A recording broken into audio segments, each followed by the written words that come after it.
How's everyone doing today? Good, good. See a lot of smiling faces. Ready to be educated? So, just a little quick background on me. I was the head reporter, also investigative reporter, did a lot of the work on business, science, and politics when it came to cannabis in California. Moving on out here to try to educate the population on CBD and on cannabis, and bringing our new product line, CBD Spa, out there, natural beauty supply product. So I'm going to go down the line, and I'm going to have each one of you guys introduce yourselves. So we'll start off with Gene. Hi, I'm Gene Fine. I'm CEO of TheraJoy Pharma, and we're an early operator in the CBD business. We started doing this about 4 years ago. I'm James Schwartz. I'm a nurse by trade. I own Cascade High Organics in Portland, Oregon. We're a Tier 2 mixed cultivation in Oregon, and also now bringing CBD products to the national market. Good morning. My name's Jim Ott. I'm the CEO of CFH Limited. We're a vertically integrated hemp genetics production, extraction, formulation, and consumer products company. We grew our first plants about 4 years ago. We're in Colorado, and have constantly continued to evolve. We're kind of the science guys. We've got a whole team of science. That's kind of what we've staked ourselves on. I come from that background, the biotechnology and pharmaceutical and plant science is most of my history. So we're kind of the science company, if you want to look at us that way. We're the nerds. Good morning. My name is Keith Jones. I'm the general manager of Roland Farms. We farm in southern Alberta in Canada. We've been growing industrial hemp since 1998. We've grown it entirely for the food market up until this summer, when, thanks to the Cannabis Act and a special exemption by Health Canada, we harvested our first CBD material this year. We grow between 4,000 and 6,000 acres of industrial hemp every year. So we're definitely the largest hemp farm in North America. We might be the biggest in the world, but there's some really big farms in China, and there's some really big farms in Eastern Europe. So we're learning, though. We're learning here. We're pleased to be here and pleased to share some of our experience from the food side of the hemp business. Thank you, guys. So this panel is traceability and how to achieve CBD standardization. Now, just a quick bio on this, and you guys see us up there. Over the past year, CBD has found its way into the hands of many, some of whom are experienced cannabis users and some of whom are novices that regard it as a supplement or a health trend. However, standardization and testing of these products have not quite caught up in speed to its surge in use. Many of these difficulties have stemmed from differences in state-by-state regulations and policies, which are quickly evolving over the span of months. National consensus guidelines must be adapted to establish consistency across protocols, as the CBD current supply chain is far behind in establishing traceability from start to finish. Now, the first thing we're going to go over from each of the panelists are just an example of what they see in traceability, just to give a little perspective. I have one myself. It's actually here at this expo. Not happy about this whatsoever. We were talking about this when we were in the green room. So one of these companies, I'm not going to call them out by name, but you'll see them when you go over to their marketing. You walk in there, they're in the back corner, it says CBD, pure CBD, non-cannabis, non-hemp. What the hell is it? So we went over and talked to them. They said, well, it's part of the orange peel. It's a terpene off the orange peel, which I don't know about you guys, and we really can't really get into the science of it, but how the hell do you say a terpene has the same constituent compounds and the same structure as a cannabinoid? Who knows? They said that supposedly they created it a specific way, so it has the same molecular weight, it has the same molecular structure, but regardless, what you have is a product that is not CBD, and they're promoting it as CBD. Now, we've seen this before. We've seen it in Marinol, we've seen it in Spice and K2, that are supposedly supposed to be like cannabis, but they've killed people. It's not a product or a substance that's good for the community. Now, let's start off with Gene. Let's use any type of traceability or standardization issues that you've seen as an example to give some perspective. Sure. I ran into a company yesterday, and they had flyers out in the hallway. And they approached me, and I said, we exchanged pleasantries, and they handed me their price sheet for their products, and they said, would you like to buy some products from us? And I said, well, what kind of CBD do you use? Do you use isolate or oil? And they said, oh, we use oil. And I said, well, what's the percentage of CBD in your oil? And he said, I don't know. We're waiting for our COA. That's pretty crazy, because if you don't know how much CBD is in your product and you're waiting for your testing to come back, you should not be trying to sell me CBD in the lobby of a expo. So that's kind of one of the things that we have to look out for and safeguard as an industry, is that we are dealing with certified, properly tested product that is safe for people. And we have to do some self-policing as an industry right now, because if we don't, the industry could be dragged down by negative press generated by companies who supply horrible products to people with no intention except to try and make some money. James? So I would touch on two really prime examples. One is the current E. coli on romaine lettuce, and how quickly the health food industry can detect that there's a problem in the system and quickly trace it right back to the original product. The same is true for cannabis or hemp or CBD or THC. It doesn't matter. Another prime example was when Colorado was first getting their market up.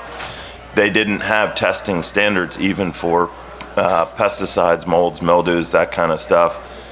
Then they found a load of 10 tons of cannabis that was loaded with pesticide chemicals. And they quickly realized we have to be able to test and track this product back.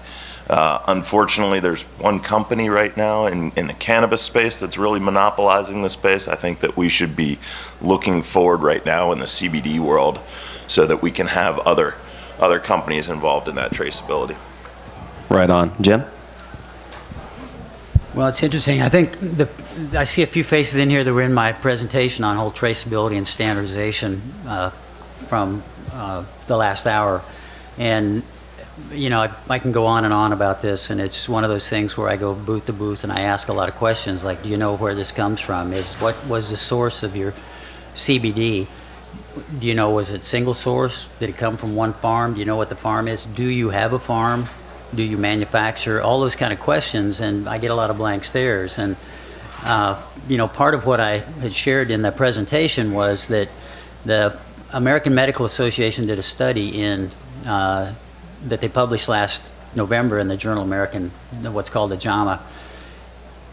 They went out and bought 84 products from 31 companies online, tested them against what they said was on the label. 70% of them were not as they had stated. They were misrepresented. The WHO, the World Health Organization, did a similar study about early January of 18. The number rose to over 80% of the products were mislabeled. So, there's lots of examples in all of that. One specific one that happened last week, there was a client that came to us, customer that came to us from another company because they'd had some problems with quality and consistency and so on. And I asked him what happened, and he said they'd run a COA, tested the products, their finished product that they were going to go to market with, and it had cough syrup in it. Not necessarily a good thing. Well, how does this happen? Well, how it happens is he did a third-party manufacturing process. They co-packs for every kind of product and ingredient that you can imagine. They didn't clean their lines out before they run the CBD, and now he gets cough syrup in his medicine, right? Or in his CBD medicine. He got a double dose there.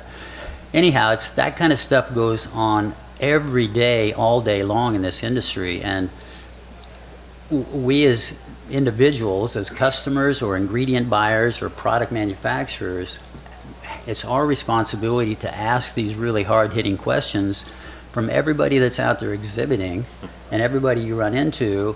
Where does this stuff come from? How is it manufactured? Do you have a farm? I get this. I have to have somebody go with me at these shows to keep me from clobbering somebody as they answer some of the stupidest answers I've ever heard in my life. So it's a fun process. Just go spend the next half hour or two running around asking them some questions. Do you have a farm? one of the answers yesterday was, oh yeah, we got 80,000 acres. Okay, well, where's that out? We got a big farm, it's 1,100. I don't know how you come up with 80,000. This guy may have them because he farms a lot. But it's those kind of things immediately ought to be triggers like, okay, well, where's it located? Well, they're located all over. Well, what kind of answers are those to questions about a medicinal product you're trying to sell somebody? We got to hold those people more accountable, you know? Absolutely. And I think that's really where we're going to get to a little bit later on in this panel about how we can create a collaborative group to try to regulate this body internally and not externally. So, Keith? Just a quick example from the food industry again, selling organic hemp seed, which is why we've been growing hemp for the last 18 years. We run into people who are buying organic hemp seed from overseas or from brokers. And they say, well, your price seems really high at $1.60 to $1.80 a pound. But we're organic certified. We have third-party inspection. We grow under license, so everything is actually highly regulated and controlled. When we've asked, well, where did you get your quote for the 45-cent organic hemp seed that you're looking at buying? Well, we had somebody, a broker, offered us this product. Where did the product come from? We don't know. Okay, so why don't you have at least run a test, run a COA on it, and understand if there's any heavy metal contamination, if there's any pesticide contamination. They ran a test on it, tested positive for cadmium and lead, and when they went back and tried to do the chain of testing, they found out it was actually Chinese hemp seed that was grown for bird seed that a broker in Turkey picked up and certified in Turkey as organic, moved it into the North American food market. So that's in the food industry, which is already fairly well regulated on this. So this is a pathway that we're going to need to get comfortable with and up to speed on with standards, traceability, custody transfer, identification, full transparency, to make sure that the people who are using the products we're trying to produce are getting good products that are safe, that are getting them the benefits they're paying for.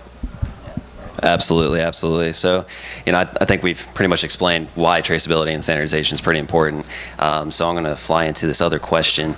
So we have seen a massive surge in the CBD market over the past few years. However, like the massive surge in technological advancement, as most people talk about, our technology is far outpacing what we actually know what we can do, especially with AI. It's kind of the same thing with CBD, where we don't really have a lot of regulations, we don't have a lot of policies. We now have the Farm Bill, 2018 Farm Bill. It's probably going to go through within the next couple weeks, but there's really no regulations tied to it. It's just saying, hey, it's legal, it's free. Let's free roam it, let's make it an agricultural product, a food product, but there's really nothing there. So with you guys, I'm going to go down the line. Jim, with your knowledge of the agricultural industry, how do you see the U.S. catching up to to get a handle on the properly standardizing the CBD industry? From your experience, are there any aspects of the agricultural industry that we can parallel for this one? Well, I think there's a lot of models out there. For the most part, whether you're raising a commodity crop or you're raising a fruit crop or you're raising a vegetable crop, there's certain food safety standards that have to be employed as you get it into the processing stage. At the commodity level, there's certain the associations, or the U.S. Soybean Council, as an example, is kind of the overriding commodity entity that looks at safety, looks at standards, looks at grading qualities of those commodities as they come through the system to that point that they go to the elevator to be processed.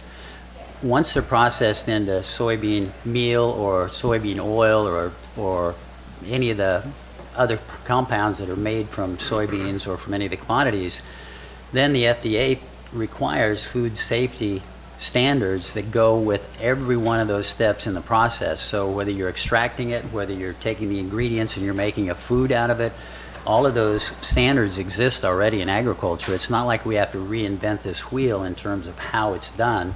All of those systems are in place already for almost every food ingredient that we buy. Right. So, follow up on that. Since we know hemp itself is a phytoremediator, it sucks up a lot of the pesticides, a lot of the pollutants in the soil, as we've seen it with them helping with Chernobyl and a lot of other different areas. Should there be extra regulations than just what we see in the agricultural products? Because we see a lot of pesticides on food grade products right now. Even in grapes, you see Eagle 20 that they can still use on grapes that we use for wine. So all you wine lovers, there's a lot of Eagle 20 in your product. But should there be anything extra that we should be adding on to that? Well, I think it kind of goes back to the consumer, really. I mean, each industry, whether you're the grape industry association or the soybean industry association or the U.S. Corn Growers Association, each of them have an agenda to help support the industry that they're involved in. So if pesticides, if Eagle 20 is good for grapes, third grape producers, then Eagle 20 is going to be used on grapes. Right. So it's kind of there's a little bit of self-interest that goes along with all that, and part of what we may have to do in this industry, because the plant is quite different. You can put corn in ground on pesticides year after year after year, and soybeans and rice and cotton and all those kind of commodities, and you're not going to have to worry about it ended up in your mouth, right? Hemp and cannabis is a completely different thing. It's a bioremediator. It picks up everything. It picks up the heavy metals. It picks up the pesticides. It picks up all of those kind of things. So the industry may have to organize to a point where at least the pesticide piece of it and the heavy metal testing is part of what has to happen, and maybe even at the biomass or the flower level before it ever gets extracted, to know that, yeah, that's something that's not the Chinese product that you were talking about. Yeah, absolutely. So, Gene, from your travels around the globe, your massive area of expertise in the music industry, producing industry, what are some parallels that you see that can help with traceability and standardization with CBD? Well, I think one thing that we can do is we can set up a certifying body as an industry. And, I'd like to thank everyone in this room for coming, first of all, because it means that you care about this issue. And it's very important for us as an industry to police ourselves and to have a centralized body that's not controlled by one entity, but controlled by, let's say, 20 participants that cycle out over a 3-year period, similar to what the RIAA does in the music industry. And what the RIAA does there is police legal issues for the industry and also certify when a record sells a certain amount, they certify it gold or platinum. We need a certifying body for not just for product, but also for transactions. If you've been in the CBD business for about 3 seconds, then you've probably been contacted by a broker who wants to sell you 1,000 kilos of CBD. And that scam that goes around the industry needs to be cut out, and it needs to be focused under a certification system so that transactions of large quantities of CBD can be tracked and verified so that we know legitimate product is coming into the system, that it exists, that people aren't getting ripped off. And we need to kind of eliminate these few thousand scam brokers that are out there trying to do business right now. And something like a certification body would help do that. Okay, let me throw this out to you guys, and anybody can answer this. I know we were talking about this in the back. So, like a third-party company with a lot of product lines, Underwriters, Underwriters Laboratories, UL. You see the UL mark on a lot of different products. It's a third-party company that doesn't have any ties to any specific industry, but it's kind of the regulating essence of standardization in a lot of these products. So, would that be an ideological type of standard that we should have instead of just a certifying body that's within the industry, but also one that's a third party outside of the industry? We have, in the cannabis arena, we have both. So in Oregon, Obviously, you can't certify cannabis as a organic product because it's still federally illegal.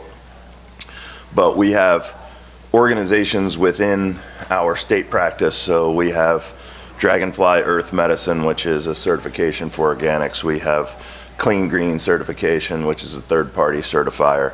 But then we also have coalitions of organic farmers who are holding each other to those practice standards, because the only person who really is going to walk onto a farm, other than maybe a serious regulator, inspector who's gone through farms, are going to be other farmers. You're going to know exactly what you're seeing around that farm and whether or not they're being true to their practices.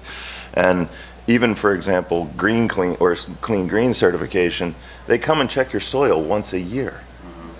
So you could, for your inspection, if you wanted to escape the law. But so we both need an outside regulatory body. So in Oregon, it's the OLCC who looks at your products, but it's the ODA who regulates what can be used on your products. So yes, I think inside the organization as well as third party. Okay, does anyone else have anything they want to say on that? I think it's going to happen that way anyway, even if because of the sort of the natural evolution of where this industry's headed with the Farm Bill passing. Jim was talking about it before when we were in the green room, that USDA will get involved, FDA will get involved. Those will be certifying bodies. But I think as an industry, we also need something that is unto us, that understands sort of the use of the product, understands the transactions which take place, and also understands the potentially tracking sales volumes of products that are CBD related also. Jim? Well, one of the things that's happening, at least with us, we tout ourselves as the science guys, and we don't necessarily have a huge branding approach or consumer product approach. We're more a private label company and an ingredients company, so we're kind of the science behind your brand approach. So part of what we are running into is a lot of the food companies and some more sophisticated pharmaceutical companies, nutraceutical companies are coming to us and saying, hey, listen, we don't understand this plant, we don't understand a lot of the processes, can you bring your science and tie it to our science? And they are asking some significant kind of questions about what hurdles we would have to jump through to meet their requirements to sell them products.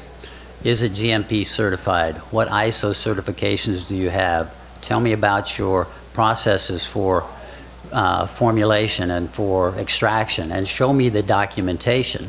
So what we've done is gone back and said every ingredient that we have, we've got a file of information on where it was grown, what strain it was, when it was planted, what fertility went on it, when it was harvested, et cetera, all the way back to the ground level. And then when we put MCT oil in a product or any other kind of ingredient, we're holding those suppliers to the same kind of standards to provide that documentation to us, because that's what the nutraceutical industry and that's what the pharmaceutical industry companies and the big manufacturing companies are saying you have to do to sell to us. So I think there's kind of a piece of it that may actually be market driven that will force this industry to some standards that the industry itself doesn't necessarily know how to do. So whether it's a third-party certification that's separate specifically for hemp and CBD, or it's probably both,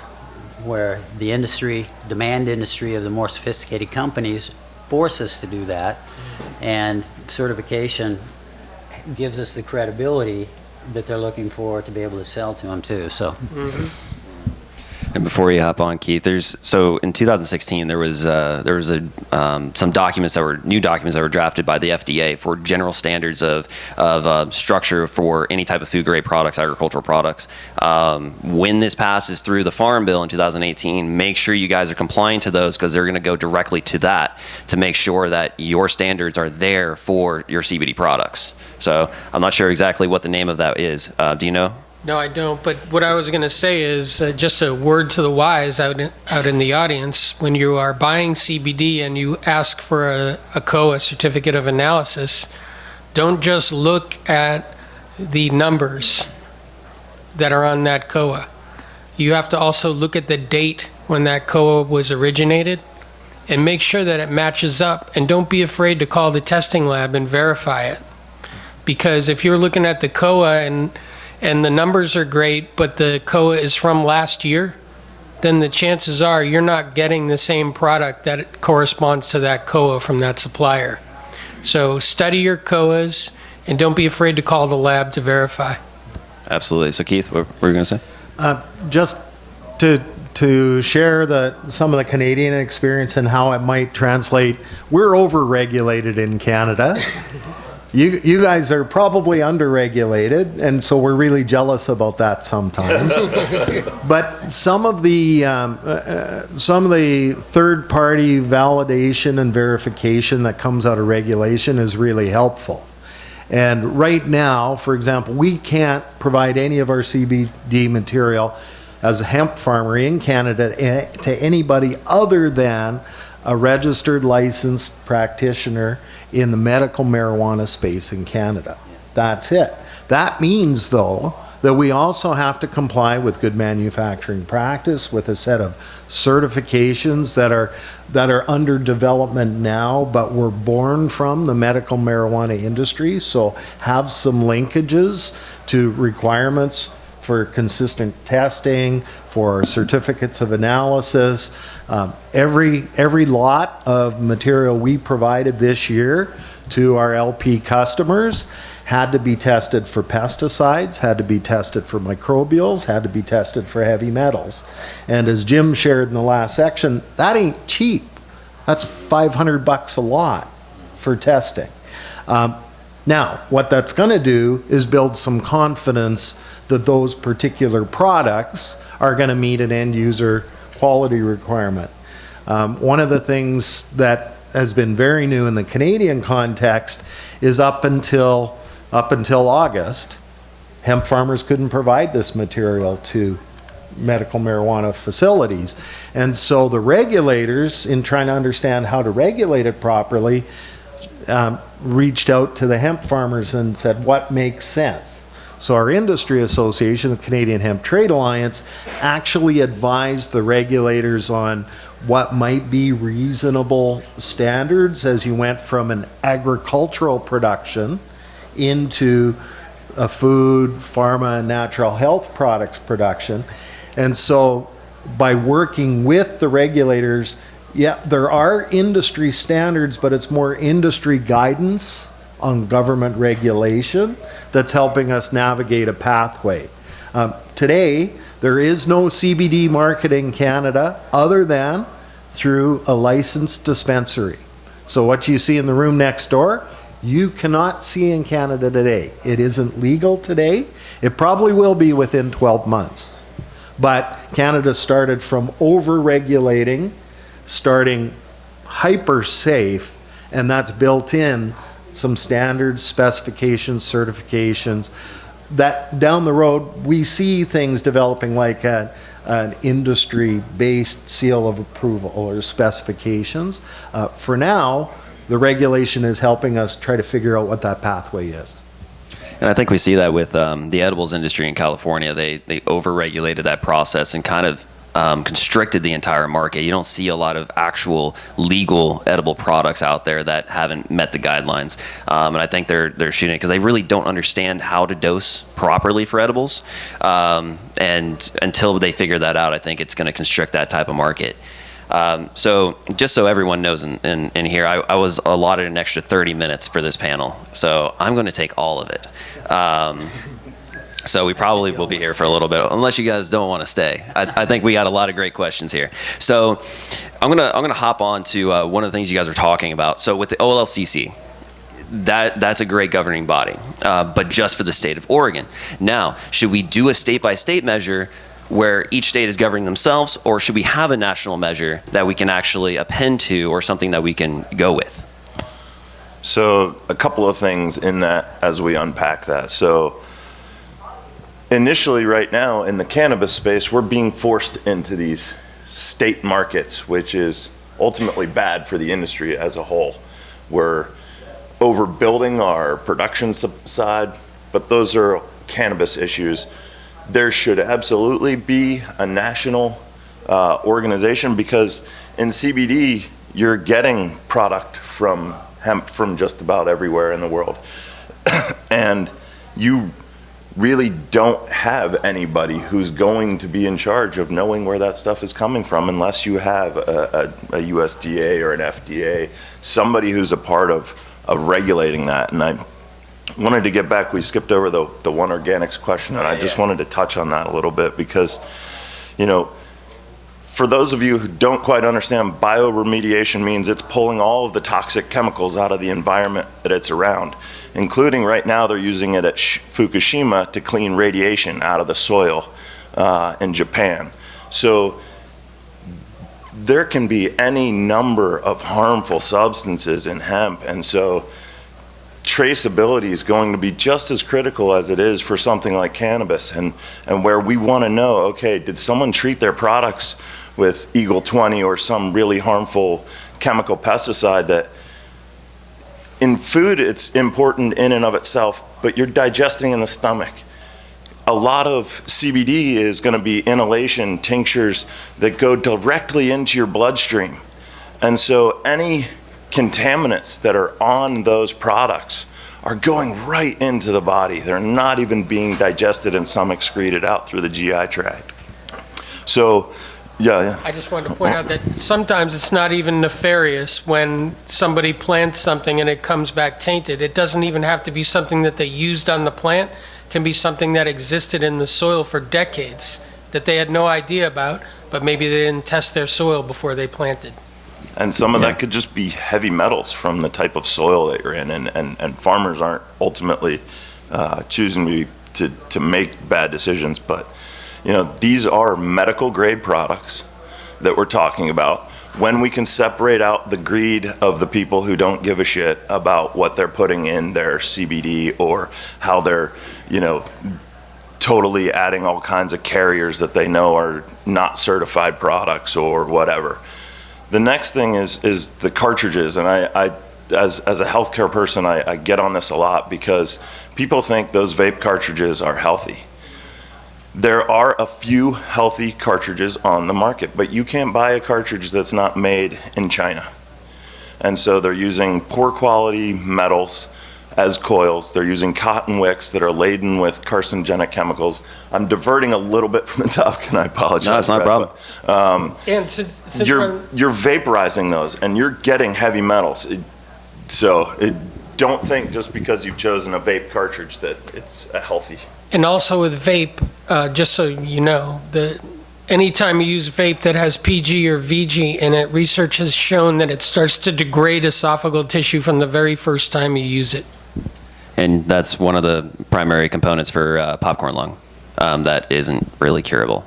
That we've seen yet, and also just pointing out on that, you know, with some of these products, just to give a little clarity. Like, for example, we were talking about Eagle 20. Mycobutanol is the biggest component of the pesticide in it.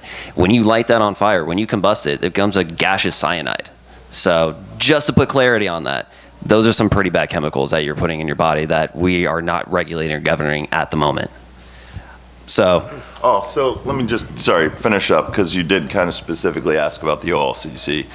So one of the things that is in the cannabis space that we absolutely are probably going to move to, I'm guessing, in the hemp CBD space too, is all of our product is tracked through a system called METRIC, Marijuana Enforcement Regulatory Tracking. It's software that allows the regulatory body to know exactly how many plants I have in my garden, what stage those plants are in, what plant material I have that's in my drying room, what do I have packaged in my safe. So there is already a clear pathway to how we can regulate this plant, and maybe we don't need quite the incredulousness that we have with cannabis, because hemp, we're talking about much larger volumes usually, but it is important that I know where that farm came from, which is what Jim and Keith and Gene all mentioned. There's one question I ask when I'm in looking for a cannabis product. Where did this thing come from? Because that's going to tell me everything I need to know about that product. Absolutely. And for everyone else, like metric is basically standardization, track and trace that you see in a lot of other states that they've gone through with legalization of cannabis. So hopping on that question with trying to figure out these regulating bodies, how they're going to go through, should we restrict these CBD products from hemp to just the U.S.? Or should we still allow products from China, from Canada, or from other places while we're trying to figure out what we're doing here for a standardization purpose? I think it's very important that hemp is a global market and that CBD is a global market. So I think it's very, very important that we do allow products in and that there is reciprocity where we can send our products to other countries because the global market is important to everybody in this room, and we don't want to be isolationist. We want to be able to do business across the globe, and we need certifications from incoming products. We need to make sure that those products are pure and healthy for people. But it's extremely important in my mind that this is a global market and an open market. Shouldn't we test those products, at least on the entry into the country? Absolutely. Oh, yeah, I was saying that. Oh, okay. We have to make sure they're tested and good for people Yep. before they come in. But But I think here rather than at the point of origin, right? 'Cause- definitely here. Yeah. I mean, they'll be tested, I imagine, at the point of origin also, but we have to verify as they're making it into the country Right. that they test out, and there has to be a mechanism to be able to send it back. Especially as like the China example that Keith was talking about. Yes. And just a little history lesson. So hemp was one of our major products as colonies when we were coming into the New World. We were the biggest exporters of hemp, which is probably why Mitch McConnell was so excited to bring this bill forth, because this was a big market for his state a long time ago. Kentucky, yeah. Yeah. So, you know, we've been around this for centuries. We've been around this product, especially in America. So bringing this back in will definitely help our ecological standards and also our economic standards. Our flag, our original flag that Betsy Ross made is from hemp. Constitution, just about Declaration of Independence, even Washington was talking about making sure everyone had at least 20 acres. Even in historical standards, when you were supposed to be a voter, you had to have at least 20 acres of hemp farmland owned to be a legitimate voter back in the day when they were first putting America together. So cool little tidbits. But so one point per panelist on this. What should the nation focus on to help streamline CBD traceability and standardization? I know we kind of hinted on this on a couple other questions, but any specific points? Keith, you want to go first? Sure, and I'm going to look at this from more global perspective than just a U.S. perspective. One of the things that I think has created a lot of confusion in the marketplace, generally around cannabis, is a lot of confusion around, and hemp, around terminology, around testing standards, methods, etc. About 2.5 years ago, ASTM started a D37 Cannabis Committee to start to establish standards and working groups on test methods. One of the working groups is actually on nomenclature. So when you say hemp, what do you mean? How is hemp defined? When you say cannabinoid content on a milligram dosage basis, what are you talking about? What is the nomenclature for that? So this is really interesting, because ASTM is the organization was created in the 1880s to actually help the railways come up with a standard for rail lines. So when a train passed from one state to another, it didn't go from one gauge of rail to another gauge of rail. So they do have a lot of credibility in testing methods. Most of the labs now are using methods and mechanisms that are ASTM standards approved. So we see even from the Canadian context an opportunity to contribute to some global standards through participation in the ASTM D37 Cannabis Committee. Their next meeting's in Houston in the end of January, and anybody who's interested in contributing to the development of standards for cannabis and hemp should check out the ASTMD 37 committee. ASTM D37 cannabis. And if you do a search, Google search on that, it'll take you right to the work of that standards committee. Yeah, their next committee meeting is coming up in Houston. I think it's January 25th to 27th, but I might have the dates a little bit off. But Jim? Well, I'm not sure it's the nation's responsibility at all, frankly. Okay. I think that has to be the onus of the industry itself. I think it starts with each individual company setting standards and having integrity and having a mission to help people get this product out so that they can have the health benefits that it has. We just sit around and say, we need some body that's going to take care of all this, or we're going to put it on the government to do these kind of things. I think the less involvement we can have, Keith was talking about some of how well that happens in Canada. Other countries are far worse. So that's my 2 cents. I think we as individuals in the industry have to take a leadership role in establishing those standards within our own companies. And if we're a consumer of this, asking those kind of questions that will get you to the bottom of how these people are doing their business. And I think that, and the fact that as this industry has evolved, and I mentioned this earlier, some of the more sophisticated companies that are coming into this industry are going to force that to happen. So between that and ourselves, I think we're in a good position to evolve past this kind of immature startup stage in an industry and really be something significant that can change our entire medical system. And that's what we're committed to anyway. So I'm a free markets guy. So anytime we've got superimposed regulations, it ends up usually costing us in quality and costing us in expense. So if we can do that individually or as an industry, as individual companies, the competition is the best quality control that you can ever bring to an industry, right? Absolutely, and as we know, the government's lazy and they don't like doing a lot of things. So if they have to do it, it's going to take a long time. We're not sure how it's going to land. So if we try to move this body ourselves and push the envelope and say, here's what we have, here's our standardization, and it's something that will not catch them off guard or get them any liability issues, they're probably just going to append that. And there have been many cases in many different industries where there has been a set standard and the government just went with it because it was something that actually worked and they didn't have to deal with it. So I love the concept of the industry policing itself. I know for a fact that that doesn't matter for shit.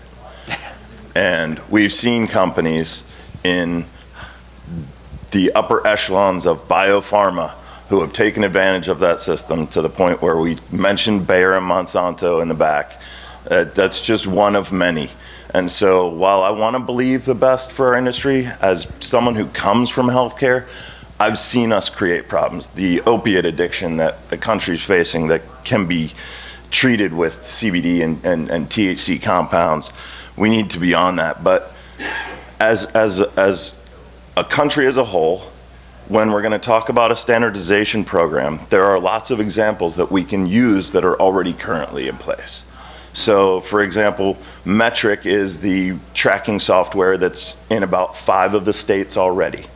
So if we have, and this is similar to the setup we have in Oregon, that USDA or ODA tracks all of the hemp. And then there's this bridge system where hemp can enter the cannabis system after it's been tested and tracked and given its proper ID. Then we have OHA, the Oregon Health Authority, kind of guiding the medical principles of the CBD products on that side, and then we have the OLCC strictly regulating the cannabis side. There are very similar federal models that we can tap right into. As we mentioned, the USDA could be tracking those plants as it enters a collection point where, which in cannabis or most harvest spaces. It's kind of after that harvest, you're bringing all this product in. Where is it going? It'd be great to have some sort of a centralized collection point for the data. Immediately get its tag for what farm that it's come from. And then from that point, now you've got that tracking system in place. And so if we want to say then the FDA or some other nutraceuticals regulatory authority is on that side of things, I think that's where we can start to track these medical products, because it's clear. These are, we have an endocannabinoid system for a reason. We have phytocannabinoids that we need to be ingesting from the outside world.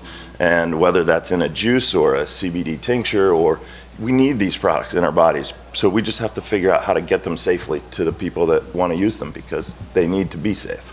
Absolutely. I Well, think just one quick thing, if I can interject on that. Just so everybody understands, the Farm Bill is going to make hemp and CBD an agricultural product. The USDA does not tag every corn plant that's grown on 90 million acres in the U.S. every year. Hemp is going to go that same way. So that whole trekking metric kind of cannabis approach is a cottage industry kind of approach. It's not a significant agricultural industry approach. So I'm not sure that's actually a viable approach to this. I certainly agree with some sort of certification and standards for health and safety that have to be employed. Well, in hemp, I don't think you need to tag every plant, right? If you tag it from the time it leaves that farm, you can at least say, okay, this got harvested on this date from this farm. No, I agree don't with care that. if there was 50,000 plants or 5. I completely agree. Awesome. And then I Gene? think the other part of this is let's do a complete provenance. So, okay, we're testing it, let's say at the point of harvest. Let's do something like the music industry does and have a sound scan type of entity, so that there's a barcoding system and we can see what products are being sold, and that can be traced all the way back to provenance when they're sold. Yeah. And we can also track top products in the industry, so that people can look at that and realize, okay, a lot of people are using this product. It'll help educate the consumer and help give them a chance to figure out what may be working for them. Obviously, there'll be reviews that'll be tagged to those products too. And it'll just formalize things in a way that'll be more helpful to people and to the industry, I think. Awesome. So I got one question for each of the panelists, and then we're going to go into questions. Just make sure you got some time for you guys. So just the last two questions here, and I'll bring it out to the floor. So Gene and Keith, what are the top priorities of research and development for hemp and CBD that we should be looking at? Well, I think in terms of CBD, there's two things that are come to mind right off the top of my head. One is to help solve the opioid crisis, which James touched on. And the other is CBD is incredible for pain. And, it's just a matter of how are we going to go about this. You have companies like GW Pharma patenting epileptic drugs and other drugs now for Dravet syndrome, et cetera. So it's a question of are there going to be more efforts like GW? And the answer is yes, they are underway now, and there is huge research money going into it now, especially overseas. But I would say that as an industry, CBD is exceptionally effective for pain. And so we need to be able to quantify that with research and put that out there for people. And I think that's an extremely important thing that we do as an industry, is substantiate the fact that CBD is excellent as a treatment for pain. Keith? I think there's the entire value chain, because we haven't got to do the work we need to do on these compounds because of the prohibitions associated with cannabis and hemp. We have an incredible amount of research work to do. That the efficacy, and it starts, are we getting the products that are actually helping people and providing the kinds of interventions and assistance that are required? That has to be the first priority, I believe, in research.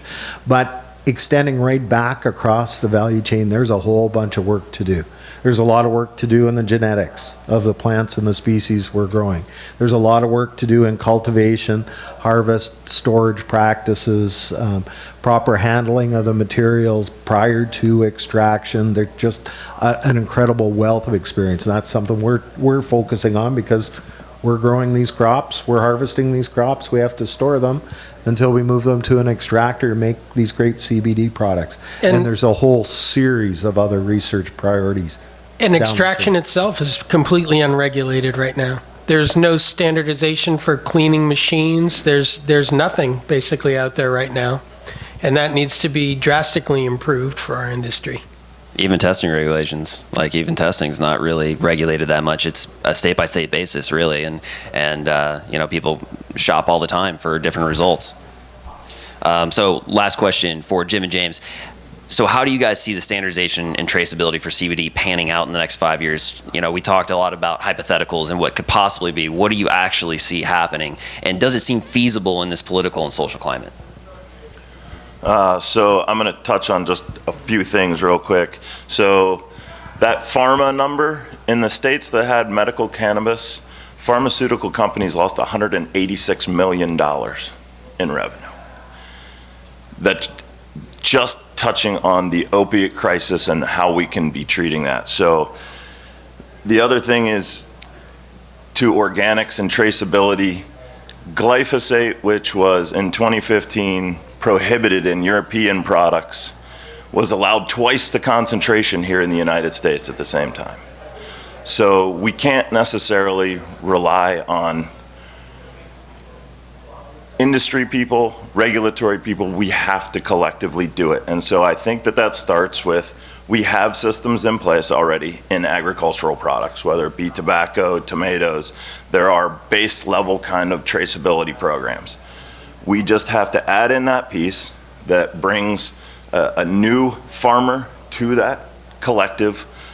We need to then figure out who do we want to regulate that product on the other side? Is it going to be part of ATF? Is it going to be part of FDA? Is it going to, you know, so I think that there's things that we have to work out. I do see us getting to a system. There's a few reasons why. I mean, John Boehner, the former Speaker of the House, who has really solid Republican credentials, is now on the board of Acreage Holdings. He's doing a webinar, for those of you who don't know, on investing in the cannabis space online in a week or two, I think. Mitch McConnell is for a farm bill, which obviously includes hemp agriculture.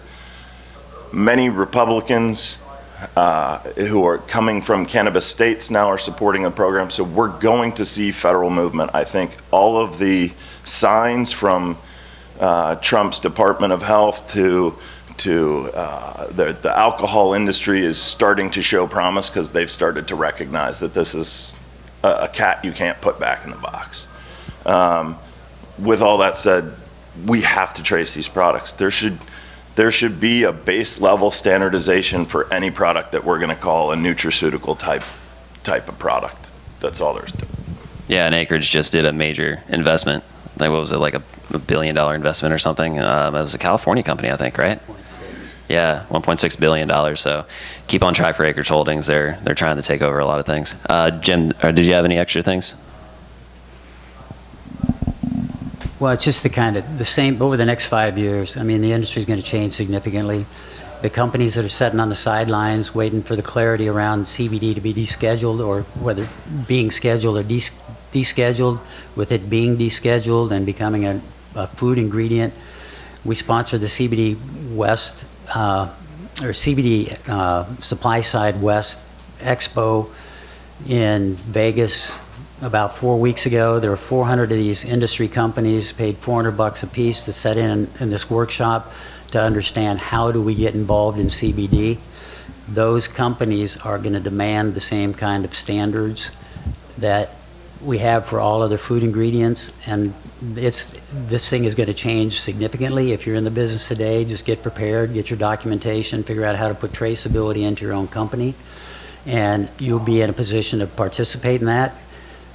This industry, the number of people, and I will guarantee you come back here in 2 years from now, the number of people, the number of companies that are here today that will be back again 2 years from now will be very small.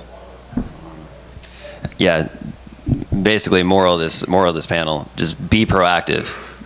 Do your due diligence right now. Don't wait until something happens. I mean, if you want to take a model, take California model when they put through Prop 64 into SB 94, people got screwed because they just waited for this to happen. They didn't do any traceability, didn't do any standardization, and now a lot of them are getting sucked out of the market or getting bought up. So we're done with the questions here for the panel. Does anybody have any questions? You want to come on up? Hi, I grew up in the South, and you just mentioned glyphosate, and I want to bring up the elephant in the room, and that is Southern hemp farming practices. I have a question about hemp being grown from Kentucky down because of the soil quality. I'm not familiar with the rest of the United States. I didn't grow up there, but I grew up in Georgia. I understand they're going to start farming hemp on pine tree land, which I used to own pine tree land. That stuff's nasty. And then also that same question leads into, is it a better practice to do an indoor because you can control the soil, or outdoor? I mean, what are your thoughts on that, and what are we going to do about Southern hemp in the United States? Because I think it's problematic already. Thank you. Well, indoor is much more controllable, but it's not feasible as a industry because the cost structure is way too expensive. So we'll have to produce the major crops outdoors. I'm not familiar with the soil conditions in the South and in Georgia, the situation that you talked about. You gentlemen might know more about that than I do. It's no different there than it is anywhere else. You know, we've had 50 years of pesticides put on commodity farms. It's evolved over time where conventional tillage methods have disappeared and chemical applications are the standard. It's a no-till kind of application. You don't do any primary tillage to change the soil up like it used to be 20, 30 years ago, 40 years ago. It's just a constant barrage of different pesticides to control various pests. So I don't think if you go across the Corn Belt and the soybean belt of the Midwest, there's probably more concentration of pesticides in the soil there than there are in the South, frankly. I do know that also when you go down into the Caribbean region and South America, Central America, it's even worse in many places because one of the things that our pesticide companies here would do is that once something is banned in the U.S., they look for the next market to dump what they have. And that results in some really nasty soils in those regions.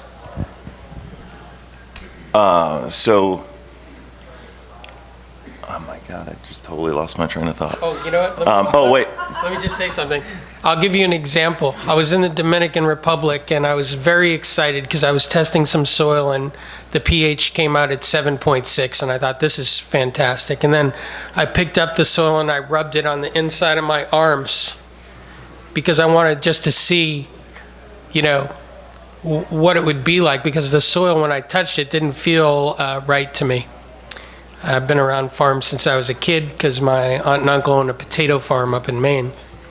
And so I rubbed it on the insides of my arms. In about 60 seconds, I started getting real itchy, and I had these huge rashes that started running up my arms.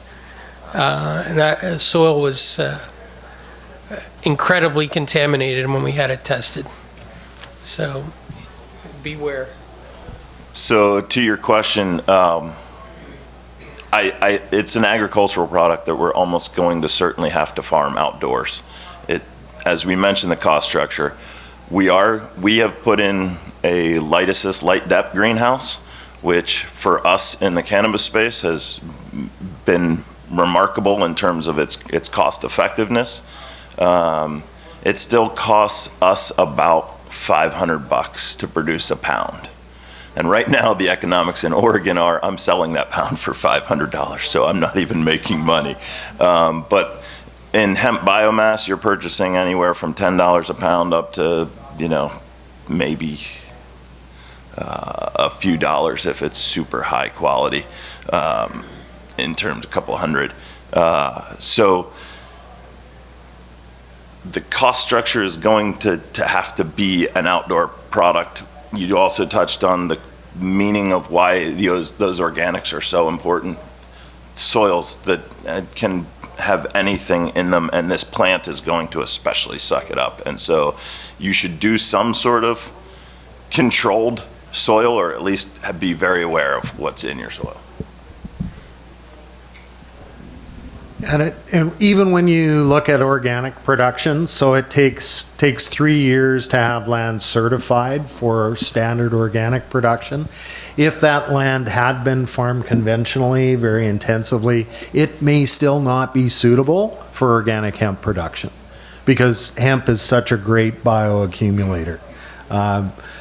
We've found we've had lots of some of our crop that we've had to park and put aside that will not be able to go into the CBD supply chain because we had an aerial applicator spraying a fungicide a kilometer away that drifted onto our soil 2 years before.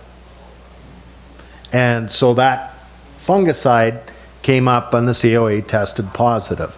And again, we've been farming organically since 1984.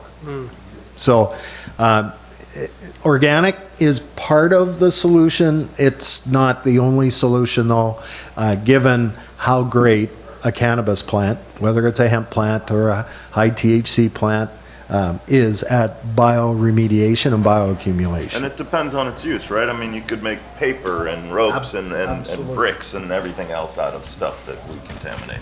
Yeah, and regarding the whole organic thing, it's another one of those things like you got to really dig deep into what does that mean, because in this industry, there's no organic certification. The USDA will not certify hemp or CBD products through the NOP program. And so what you have in the food industry, and this is one of the things we're going to have to contend with as we go forward and becomes a food ingredient, the amount of crop acres in the U.S. that have become organic in the last 15 years has not changed. Same number of acres for the last 15 years. Anybody know what the products on the shelves of the grocery stores that are claiming organic are?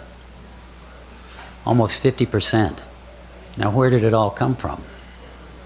Right? So that's not a whole lot different than we're seeing here in the CBD space. Is everything's organic now.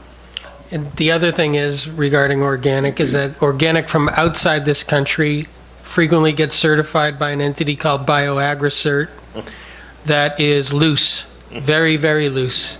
So most of the stuff that gets certified by BioAgriCert, I'd take a pretty hard look at because I know for a fact that BioAgriCert certifies things that are in fact not organic sometimes. Yeah, and I was talking to, I was listening to John McKay and his talk yesterday. You were talking about pine trees when they were growing next to it. They're saying a really synergistic tree to actually grow with are pears. Pear trees supposedly give a really good quality to that. And that was from John McKay. I was like, oh, that's very interesting. A nice little tidbit. Another question, my man? So basically, there's been a lot of talk here about having a internally ruling body to control us. How do we start that? What are the steps we need to take to start getting the coalition together to move forward? Thank you. Well, it's a good question. I mean, if you look at all the other industries, agricultural industries or other industries for that matter, it all started with some of the more progressive companies creating a consortium that either established an organizing body or hired a third-party body to do either whether it was designed to do marketing or it's designed to do inspections or designed to do certifications or education, which are all probably things that we need to do. But I think one way to do it would be kind of similar to what the U.S. Hemp Roundtable has done, where individual companies come together and contribute 50 or 20 or 10 or $5,000 to be kind of a member of that organization, and its sole effort was for lobbying. I think from a certification or an industry organization, we could do it, it could start that way with some of the most progressive companies, and then, allow anybody in it to wanted to contribute $500 or $10 or whatever to be a member of that kind of industry organization. And I think it's important that we act now, because the other thing is while there is not this industry, we are vulnerable to a single company or 2 or 3 companies trying to come in and control that. I can give the example of the CRT in Mexico, which certifies all tequila that comes out of Mexico. The CRT is owned by Cuervo. So they certify everybody else in the marketplace. We don't want to have that happen with this industry. The other thing is, I would suggest that when we do have a certifying body that is from the industry, that we rotate people out on a term so that people don't get, if you give people power, it inevitably corrupts them. And so the best thing to do is to have a short term, 3 to 5 years, something like that, and rotate people in and out of the organization. So there's a few problems to trying to create these organizations. So first, all of these companies have their own self-interests right now, and there's some of us trying to work cooperatively because the greater goal still has not been achieved with complete legalization of these products and fair banking practices and everything that goes with this. So there's the own self-interest that sometimes come at play. There's the fact that, in a normal startup industry, 9 out of 10 companies fail. So you could be forming an alliance with a group of, that starts out at 5 or 10 or 15, and there could only be 4 left in a year. And so there's some obstacles to us getting there. We've achieved it in a state system, as has Colorado and California. We don't necessarily need the tracking that we need in cannabis, but we need a tracking system, and we've got the systems in place from all of these other industries. So if we can find some people who want to tie all of that together, the problem is we're all so busy trying to run our businesses that it's hard to think, okay, now we got, I'm already going to political events and talking to legislators and regulators and all those people that I have to talk to, to take on yet another role. You can only do so much, but I would like to see us get there. I think it's going to take a little bit of time.